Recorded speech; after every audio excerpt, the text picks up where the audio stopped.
तो वायुमंडलीय ऊष्मा बजट में जो आय,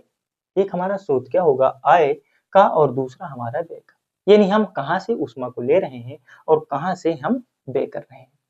तो हमारा जो मुख्य स्रोत है, ऊष्मा बजट का जो मुख्य स्रोत है या मुख्य सोर्स या प्रमुख कारक है, वो क्या है, हमारा सूर्य है, क्योंकि यहीं से ही पृथ्वी को जो ऊष्मा मिलती है वो यहीं से ही सर्वाधिक मिलती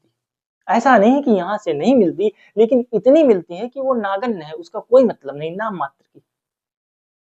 नागण्य के बराबर मिलती है। उसमें से पृथ्वी के केंद्र की ऊष्मा, अच्छा पृथ्वी के केंद्र में जब पृथ्वी हमारी उत्पत्ति हुई थी उस समय वो क्या थी, गर्म थी, तो वो ऊपर तो गर्म हो गई है, लेकिन अभी आंतरिक भाग में अभी भी गर्मी है। आंतरिक जो कोर है और जो मेंटल है वहां आज भी वो क्या है, तरल है, और वहां पे क्या बनते हैं, लावा रहता है, तो गर्म धधकती है, तो वहां से क्या है, आज भी गर्मी, तो वहां से गर्मी मिल सकती है। दूसरा रासायनिक व जैविक प्रक्रिया से प्राप्त होता है, रासायनिक प्रक्रियाओं से हो सकता है,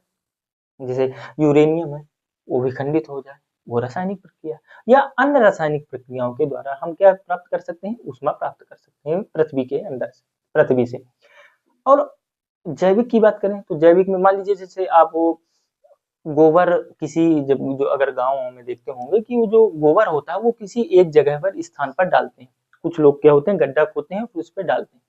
लेकिन जब आप उसमें देखते होंगे ना कि वो जो क्षेत्र होता है वो क्या क्षेत्र, कैसा क्षेत्र होता है, वो गर्म क्षेत्र होता है, वहां पे क्या होता है, हल्की हल्की आपको गर्मी महसूस होगी, तो अगर गर्मी महसूस हो रही है तो वो भी ऊष्मा का सृजन कर रहा है, तो वहां से ऊष्मा का सृजन हो सकता है। अगर मैं अन्न की बात करता हूँ तो अन्न में क्या हो सकता है, अन्न में जैसे आप देखते होंगे कि जैसे ज्वार भाटा, चंद्रमा का प्रभाव होता है, तो जब ज्वार भाटा आता है तो ज्वार उठता है और गिरते हैं, ज्वार भाटा आते हैं, तो आपस में वो जो लहर होती है वो लहरों का पानी में आपस में क्या होता है, घर्षण होता है, जिससे क्या हो सकती है, ऊष्मा। अगर मैं कहूँ कि ये मैं हूँ और मैं अगर ऐसे हाथ करूंगा तो क्या होगा, इससे भी तो ऊष्मा का सृजन हो रहा है ना। तो ऐसे अन्य बहुत सारे हो सकते हैं जो ऊष्मा का सृजन करते हैं, लेकिन वो हमारे नागण्य के बराबर है। मेन सोर्स हमारा प्रमुख क्या है, सूर्य है, तो इसी पर ध्यान केंद्रित करके हम ऊष्मा बजट को देखेंगे।